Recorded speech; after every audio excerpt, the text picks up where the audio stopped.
Bonjour à tous, j'espère que vous allez bien. Aujourd'hui, je vous propose un exemple de trade avec l'indicateur RSI. Donc, je vous mettrai en description de cette vidéo un article complet que j'ai rédigé sur l'indicateur RSI pour que vous puissiez maîtriser vraiment toute la théorie. Mais là, dans cette vidéo, l'objectif, c'est vraiment d'être dans la pratique, dans le concret. Donc, l'idée, c'est que je prenne un trade sur la base du RSI et que je vous explique un petit peu comment est-ce que j'ai pris cette décision et pourquoi est-ce que je rentre ou pourquoi est-ce que je sors de position. Donc, je vais prendre une position à l'achat. On va mettre juste un stop par défaut au moment où on rentre. Hop, ça y est, je viens d'acheter à l'instant. Achat au Et on va marché mettre un stop exécuté. loss juste en dessous du dernier plus bas qui a été effectué et je vais vous expliquer pourquoi. Donc on est sur le futur Dow Jones. Ici vous avez une graphique en unité jour.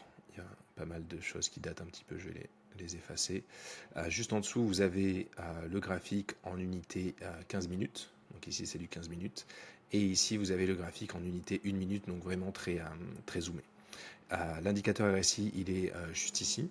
Et pourquoi est-ce que je viens d'acheter sur ce repli? C'est parce que ce que j'ai remarqué, c'est ce qu'on appelle une divergence haussière sur le RSI, à savoir que sur ce point bas, on a fait pardon, là on a un premier point bas, ici on a un deuxième point bas, et on voit que le deuxième point bas est plus bas que le premier au niveau des prix. Donc je vais faire juste ici. Vous voyez qu'entre ce point bas et celui-ci, on descend, alors que sur le RSI, si on prend le point bas correspondant et l'autre point correspondant, on monte légèrement. Donc ça, c'est ce qu'on appelle une divergence haussière, quand les prix marquent de nouveaux plus bas, mais que l'indicateur RSI ne fait pas de même, voire fait le contraire, comme c'est le cas actuellement. Et ça, c'est couplé à une analyse, on va dire, plus approfondie des volumes et du contexte général. Donc on voit que depuis le début de la séance, on a eu donc un emballement haussier. Et ensuite, on a eu des tentatives de placement de la part des vendeurs. Donc si on regarde les volumes, les pics de volume rouges que vous avez ici, donc ça correspond à cette impulsion baissière. Ensuite, ça correspond à celle que vous avez eue ici. Et on va dire qu'il y a eu une autre impulsion baissière qui a eu lieu ici. Mais en fait, à chaque fois, on a eu des impulsions avec une augmentation du volume, mais on n'a pas vraiment réussi à aller beaucoup plus bas. Et c'est la même chose sur les derniers plus bas. On regarde ici, entre ce point bas et ici, vous avez fait des points bas de plus en plus bas, mais sur le RSI, la même chose, c'était une divergence haussière. Donc je ne joue pas les divergences de façon systématique sur le RSI, je joue toujours dans un contexte plus large. Et ce contexte plus large, c'est ce que je viens de vous expliquer, donc au niveau des volumes, mais également au niveau de l'ambiance générale. Vous voyez qu'on a une très forte baisse. C'est un peu la panique sur les marchés, donc tout le monde se dit que c'est le moment de vendre.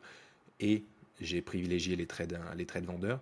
Mais aujourd'hui, on est sur une séance où on est parti fortement à la baisse et où ça temporise. Donc tout le monde s'attend à ce que ça rebaisse de nouveau, mais pour l'instant, ce n'est pas le cas. On a beaucoup de faux départs baissiers. Donc jusqu'à preuve du contraire, pour l'instant, la séance n'est pas vraiment baissière. On range et on stabilise. Donc ce qui me laisse penser que l'on peut avoir potentiellement un démarrage haussier, ne serait-ce que pour aller toucher les ordres stop des vendeurs qui seraient positionnés au-dessus des derniers plus hauts. Donc on a notre position. Ici, ce qui est intéressant, c'est qu'on avait un point d'entrée pas mal en termes de ratio de prise de risque. On pouvait avoir un ordre stop loss relativement proche par rapport à la volatilité du marché. Et on peut se permettre d'avoir des objectifs plus ambitieux. Donc par exemple, si on met une limite sur le plus haut du jour, vous voyez que ça ferait déjà un gain nettement supérieur à ce que l'on risque. Donc il suffit qu'on ait raison une fois sur 7, grosso modo, et on serait dans le vert. Donc voilà, l'ordre stop loss est placé. Pour l'instant, on continue à se faire peur un petit peu.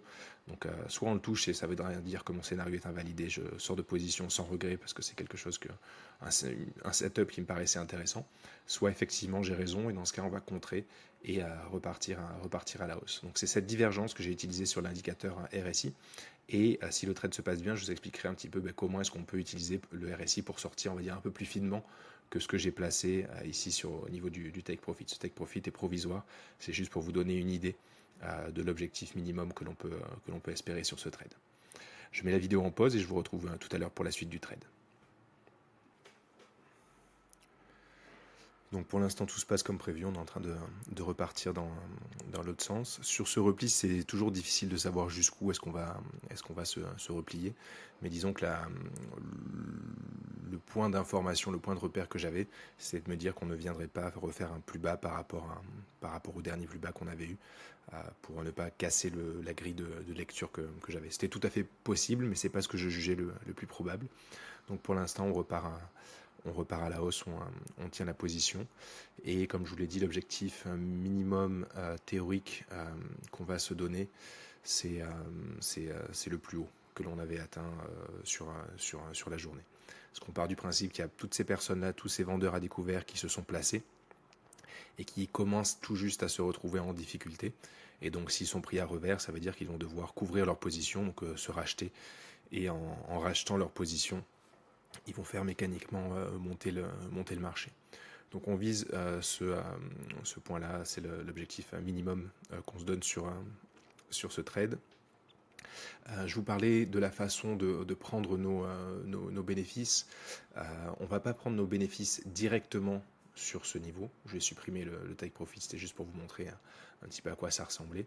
À la place, je vais mettre une alerte. Et je vais vous expliquer ce qu'on va faire. Donc je mets une alerte de prix et on va également utiliser le RSI pour sortir de position. C'est-à-dire que l'on veut non seulement que ce prix ait été dépassé, mais que l'on soit en zone de surachat, donc d'excès haussier, et on laissera passer l'excès haussier, et nous on va prendre nos positions à partir du moment où le RSI, après être entré dans sa zone de surachat, va en sortir. Le moment où il ressortira de sa zone de surachat, ce sera le signal pour nous de prendre nos bénéfices. Pourquoi est-ce qu'on fait ça? Parce qu'on part du principe que à partir du moment où on va dépasser ce plus haut, le contre-pied peut être très violent. Et donc plutôt que de se contenter d'atteindre ce niveau-là, pourquoi pas essayer de surfer un petit peu le contre-haussier, le contre-pied haussier, l'excès d'euphorie que l'on aurait. Et donc le fait de rester en position tant qu'on a l'euphorie et tant qu'on n'a pas le signal de retournement peut être une bonne façon de le faire. Je remets la vidéo en pause et je vous retrouve, j'espère, pour le déclenchement de l'alerte et les prochaines opérations. Petit point d'avancement sur le trade, donc pour l'instant tout se passe comme prévu. On a une remontée qui est assez nette et assez caractéristique des situations de contre-pied. C'est constant sur les volumes, donc on n'a pas d'excès d'euphorie, mais on a quand même des volumes qui sont suffisamment stables. Donc on tient la position toujours avec notre objectif. Voilà, je vous reprends tout à l'heure sur l'atteinte de l'objectif. Je ne suis pas certain d'être derrière mes écrans exactement au moment où on touche l'objectif. Je dois sortir faire une course. Mais si ce n'est pas le cas, on débriefera juste après. Je trouverai une solution pour vous faire les commentaires. Je suis de retour. Du coup, ce qu'on va faire, c'est on commence à approcher, mine de rien, de la fin de séance. Ce que je veux voir sur la fin de séance, c'est vraiment l'accélération et la capitulation haussière avec les shorts qui sont obligés de couper leur perte ou de prendre leurs bénéfices si jamais ils sont rentrés vraiment sur les points hauts avant la clôture. Et des acheteurs qui se précipitent un peu pour acheter en se disant ça y est, la baisse a enfin touché son point bas, maintenant c'est le moment d'acheter. Même si je pense que c'est encore un peu tôt dans le mouvement. Et donc du coup ce qu'on va faire, c'est ici en pointillé, vous avez le VWAP, donc le prix moyen, le prix moyen pondéré par les volumes, Volume Weighted Average Price, en anglais c'est dans l'autre ordre. Et donc on va venir mettre le stop vraiment sur grosso modo c'est plus ou moins le point d'entrée, mais on va rester sur le VWAP. Pourquoi? Parce que je me dis que si jamais on revient sur ce niveau support un peu évident que les acheteurs aiment bien, ça serait un peu trop évident comme point d'achat. Donc si on revient sur ce niveau-là, c'est probablement qu'on va se casser la figure, de mon point de vue, sur la fin de séance. Je veux vraiment que le contre-pied n'ait pas de correction et de retour en arrière trop profond. Là, c'est à peu près le max de ce que je peux tolérer dans le cadre du scénario que j'ai, qui est de ce contre-pied haussier. Ce qui me laisse penser que le contre-pied est toujours valable, c'est qu'effectivement sur donc on avait certes un niveau résistance ici. Donc moi je vise celui qui est carrément tout en haut ici. Là il y avait un autre point que l'on a atteint, mais si on regarde bien sur les tests, on n'a pas eu vraiment d'augmentation significative des volumes. On n'a pas eu de mouvement d'euphorie. Donc le marché continue à avoir peur, mais on n'a pas encore piégé, on n'a pas vraiment eu de piège. Donc j'attends toujours ça, c'est toujours ce que je joue, on verra. Je file à ma session de sport et je vous retrouve pour la fin de séance et le débrief complet de ce trade à base de RSI. À tout à l'heure. de retour de l'entraînement juste avant la fermeture du marché. Donc on va prendre nos bénéfices pour pas rester overnight. Donc je coupe la position à 150 dollars. Vente au marché On est bien exécuté. sur ce trade. Sortie avec gain. On a eu le scénario qu'on envisageait, à savoir une hausse et une clôture proche du plus haut. J'aurais bien aimé qu'on accélère davantage et qu'on aille chercher ce point-là. Voilà, on n'a pas eu le temps aujourd'hui, on ira peut-être le chercher demain ou pendant la nuit, mais je préfère dormir tranquille sans position ouverte.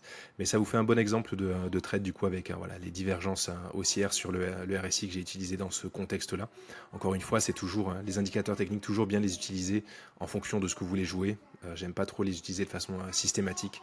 C'est vraiment, j'ai un scénario de marché, quel est l'indicateur technique qui s'adapte le plus à la situation. En l'occurrence, c'était le RSI. Je vous mets en lien du coup les ressources si vous voulez en apprendre plus sur certains indicateurs et j'espère que vous aurez apprécié cet exemple pratique. N'hésitez pas à me poser toutes vos questions en commentaire. J'y répondrai avec un grand plaisir. À très vite. Ciao.